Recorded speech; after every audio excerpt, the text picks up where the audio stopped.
Supergirl Season 3, Episode 4, The Faithful. I really enjoyed this episode. I thought it was actually a really cool concept on Supergirl being this, God amongst men. And, that's something that definitely comes up with Superman a lot, where they always say it, where it's like, oh, he's like a god amongst men. And I feel like the only thing, oddly enough, even though I kind of hate him, the only thing that really touched on that are like the recent DC movies where it's like, that's weird, but that's all I can think. Of course, not counting the comics, but as far as like, media where like everyone's just going to check it out outside of, going to the store to buy comics, I think they really only touched on that in like the movies. And even that was just like that little statue that they have in like Batman v Superman. And I thought it was great in this. I thought they did a great job doing that, where we have this guy who was on that plane from the very first episode of the series. And it totally made sense. It's really funny, and I'm sure I thought of this way back then, because I'm always thinking whenever someone's like, oh man, that was crazy, and I'm like, why the F are people taking off their masks? I'm sure I thought of this way back then, but it totally made sense. She turned around after she saved that plane, and Kara's basically just looking right into it as there's a giant spotlight on her, and of course somebody ended up seeing her face, and it was like, that totally makes sense, and it kind of works its way back. So I thought that was actually really cool, and we get this character in Colville. He is from the comics.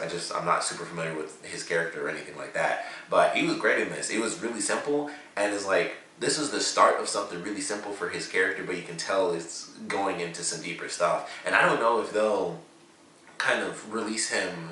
I don't think so, because of the crazy like supervillain bomb move that he played at the end. But if for some reason he was able to escape jail, or they let him out for some crazy reason super early, there's some stuff in here where I'm like, I feel like he would actually be a really entertaining character to watch during some of the stuff that I know we have coming up for this season, with Rain as a character, and with whoever these new characters are that are officially starting to wake up, at the end of this episode inside the ship that was stuck underwater.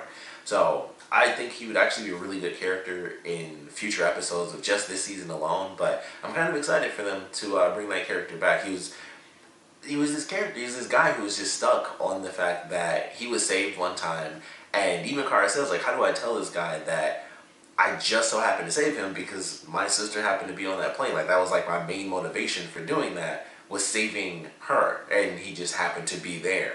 So it was a very interesting moment. And of course, when they first go to the meeting, it's Kara, Wynn, and Jimmy, which is actually cool, because I feel like Jimmy and Wynn haven't had anything really this season so far. They kind of show up. Jimmy had his thing with Lena when she took over, and then I feel like Wynn has had like nothing until this episode. I was like, I feel like he's actually in scenes now, because any other time it's just him doing his tech thing. But I was like, oh, we actually get to see him at Catco, which I didn't think he was there. I thought it was weird that he was there, because it seemed like he was leaving work with Jimmy, and I was like, I don't get why he's there, because I know he doesn't work there anymore.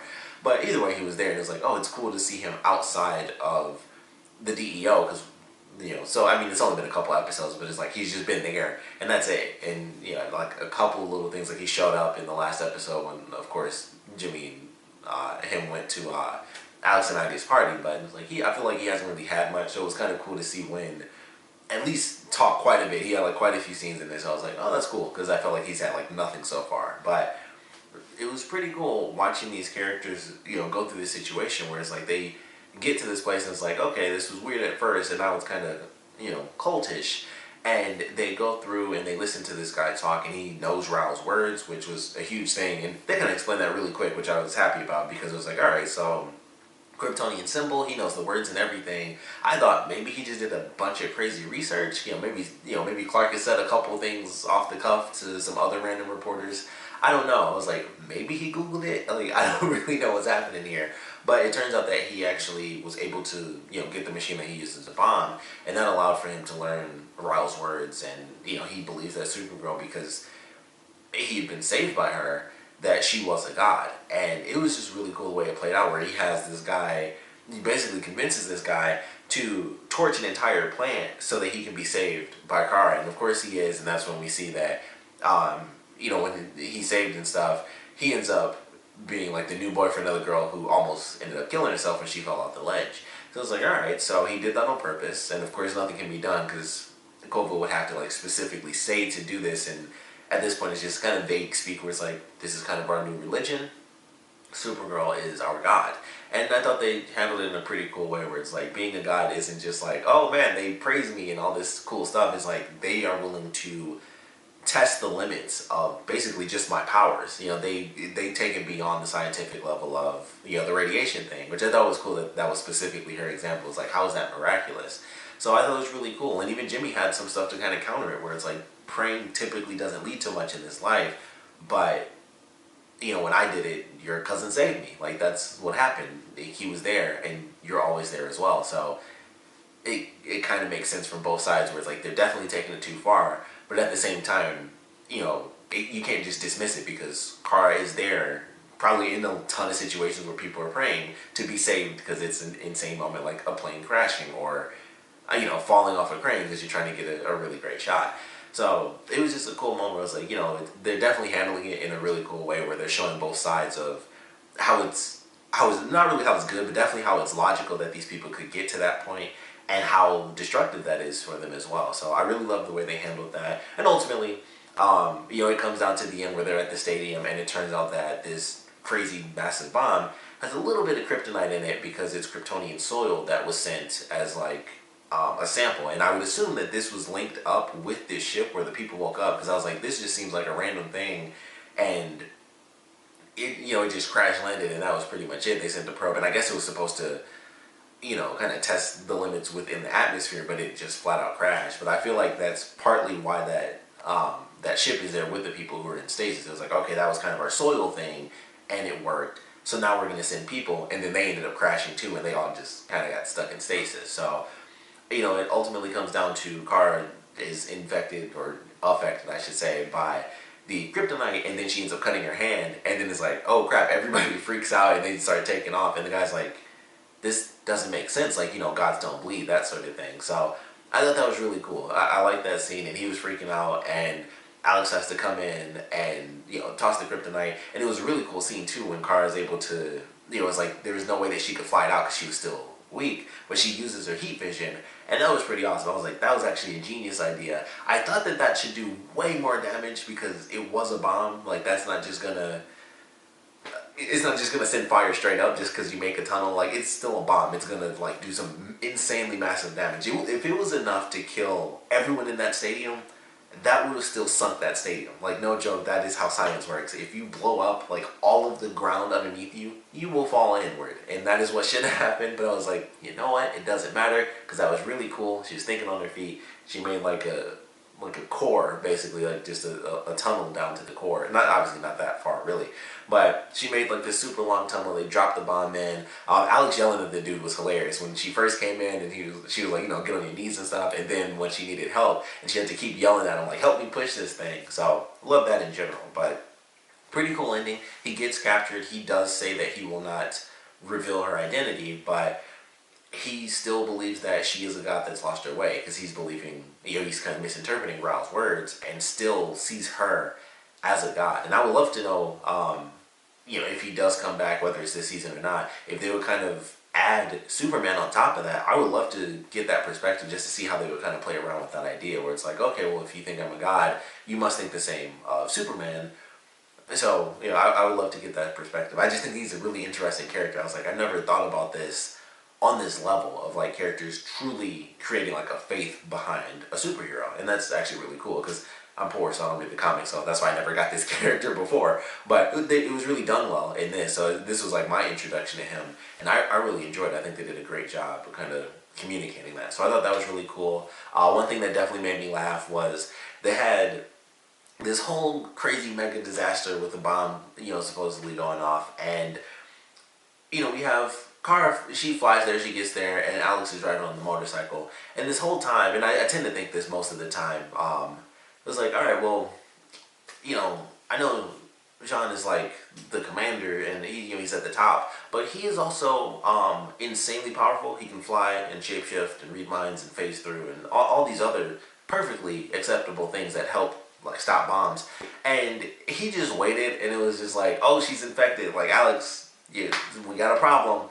All right. And then I think it was like 2 other moments after that, and he was like, okay, I'm gonna fly there. And it's like, no, you'd be too late. It's like, yeah, maybe you should have thought about that in the beginning, that you can fly. You should probably go there first. Like, I don't know why he's ever in the base. Like I said, I know he's the commander, but honestly, that's the point of the earpieces. Like, they can talk at distances. Like, he should always be with Kara. Like, every time they should always be on a mission. But it's the same thing. It's like they do that with Flash as well. It's like somebody either has to do something stupid or just end up being stupid, because you got Wally and Barry as two speedsters. They should technically be able to take out everybody, but one of them has to screw up, and it ain't gonna be Barry because he's the main character. So it's like the same thing in this, where Kara is the only one that's ever there because Jean, for whatever reason, just stays in like command ops and is like, you could just go. Nothing's gonna really happen if you're not like in the building to talk to the people that aren't in the building. Like, that's all he's doing anyway, is talking to them out there. He could just be right next to them and just say, hey, Win, what's happening? Because it's not like Jean knows how to do any of the computer stuff. So it's like, it doesn't make any sense. He should have already been there. It was just like, it's a giant mega bomb. Send backup. That's all you got to do. So I wanted to point that out, because it was just like, yep, I was getting like some full-on Flash moments. Like, they just had to make a character do something stupid. Like, he didn't think maybe something could go wrong. Mega super bomb. I know it's simple enough, but it's just like, it's a mega bomb. Why not just take the opportunity to possibly be there?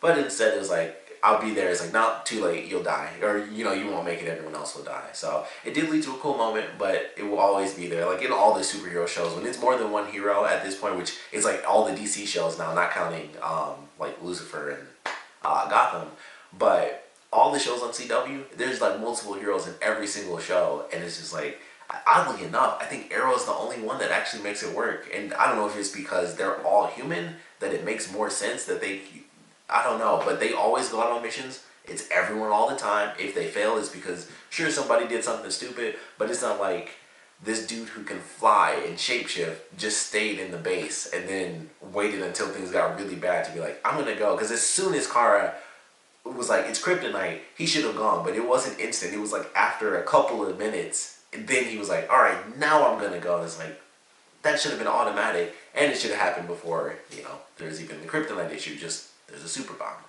But wanted to kind of nitpick that, because I just keep seeing it like every week. If it's not in Supergirl, it's definitely in Flash a bunch. It's definitely because of Flash, and I mostly keep thinking that. So it really stood out. I was like, oh, now it's a Supergirl. So it really, clearly, it got on my nerves a little bit. But still a good storyline. Like I said, really cool ending with the way that she solved the issue. And then, you have like the other half of this episode. Really, I still can't remember her actual name, but I'm going to have to just call her Rain. But Rain and her daughter Ruby. And her trying to figure out how to be a good mother. And I thought that was actually a good storyline, and it led to some interesting moments, of course, with Rain taking over as Lena's CFO. She's now in the office, which is a simple way for them to keep the same set, which I thought was kind of funny. But, she's there, and, she's got like this really important job now, and it makes it even harder for her to spend time with her daughter. But they have that moment early on where all the ladies are hanging out. And of course she mentions like, oh, to Alex and Maggie, when you two have kids, you'll figure out how to do it. It's like, oh, we're not going to have kids. And it's just like, here it is, that taking time bomb that's just, I was just waiting for disaster. And it's just getting worse. And I'm assuming the next episode is going to be it, because Alex has officially come to the conclusion by the end of the episode that she does want kids. And I thought we were going to go 1 week without it, but man, right at the end there, and she starts crying, and they have that super emotional moment. I was like, they've done it. I thought this was the week where they were going to break that string, where it was like, there's at least one super emotional moment. Like, even with Rain, when she was crying in front of Lena, I was like, okay, she teared up and stuff, but her crying was like, cut within like 30 seconds, because Lena was laughing. It's like, I've actually had the worst mother, and she kind of, boom, it picked it right up and made it a bit more lighthearted. It was still a tough situation. It was like, okay, there's hope there. With the Maggie Alex thing, that was just depression. And it was just like, she sees this young girl singing, and she starts like almost hyperventilating, and she has to leave. And then she's crying, and she's explaining all this stuff to her sister. Is like, I want all the moments that we had with her mom, and teaching her how to read, how to throw a punch, and holding her and telling the world's better with her. And then she's just crying and crying. I was like, geez, every week there's at least one moment where it's just super emotional. I'm just like, wow, they kept it going. So that was definitely that moment for me, right at the end too, and it was well done. Leading into, what we got to see with Rain, where she has this crazy flash where she sees like all the tattoos on herself, and then she sees like this monster that's like flashing in and out of being this monster and then like a normal person. And I believe that was supposed to be one of the people that like was on Krypton when it like exploded, that like sent her off. I don't know, or maybe within the same order. At least she was definitely wearing like the cloak. So I was like, okay, that's very interesting. And then of course Ruby finds her because she was whimpering and she was like freaking out like crazy. So which totally makes sense.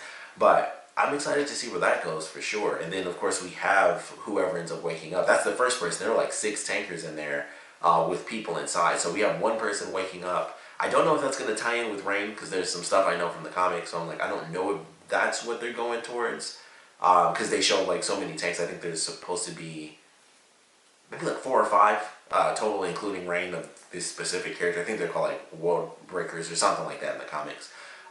So they had like 5 or 6 tanks that they showed. So I don't know if that's where they're going with it. And they're just kind of making him a little bit weaker, kind of like they did with Jean. So he's not like all powerful and he beats everyone.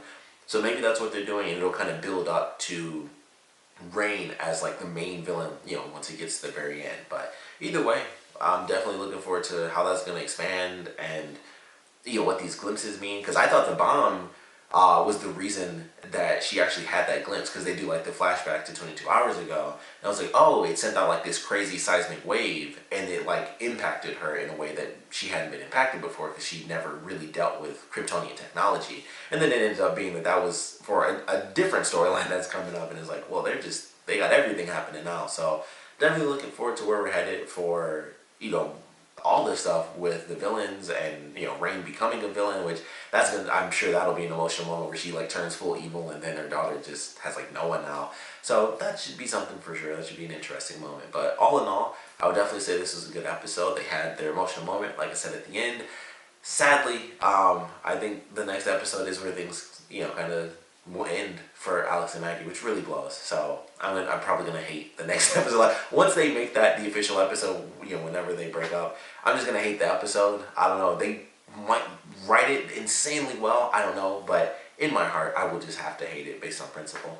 But this is a good episode, and who knows if that'll be a main focus. They focus on some other stuff in the promo, but I don't know if that's a part of the story next week. Then it's just like it's gonna suck. It's gonna be a sucky episode to watch. But this was a good one. Of course, would love to know what you guys thought about it. So please comment below. Let me know your favorite parts about it, least favorite parts about it. And I would love to know your theories on who that was in the tank that woke up. If you know some of the stuff that's connected to Rain, if you think it's one of the characters related to her, or if it's just a new issue that we're going to be dealing with, I would love to know your theories on that. Either way, whether you know the comics or don't, we'll love to know your theories. For me personally, it's kind of hard to say. I know, like I said, because of what I know with the comics, it's easy to kind of throw that connection in there where it's like, oh, these are the other characters that are kind of like her. But at the same time, it seems like they were there based on, this is kind of a theory because I don't know this 100%, but that ship being there, with us knowing about the bomb, it's like, oh, this was like a probe, and really finding out about this probe, I feel like it is related to that, where these were supposed to be like the first Kryptonians to ever go to Earth. And actually, now that I think about it, that probably does mean they connect to Rain if they're kind of going with the whole World Breaker thing, because they're kind of meant to like take over worlds. That was the point. So that might actually be who is in the ship now that I think about it.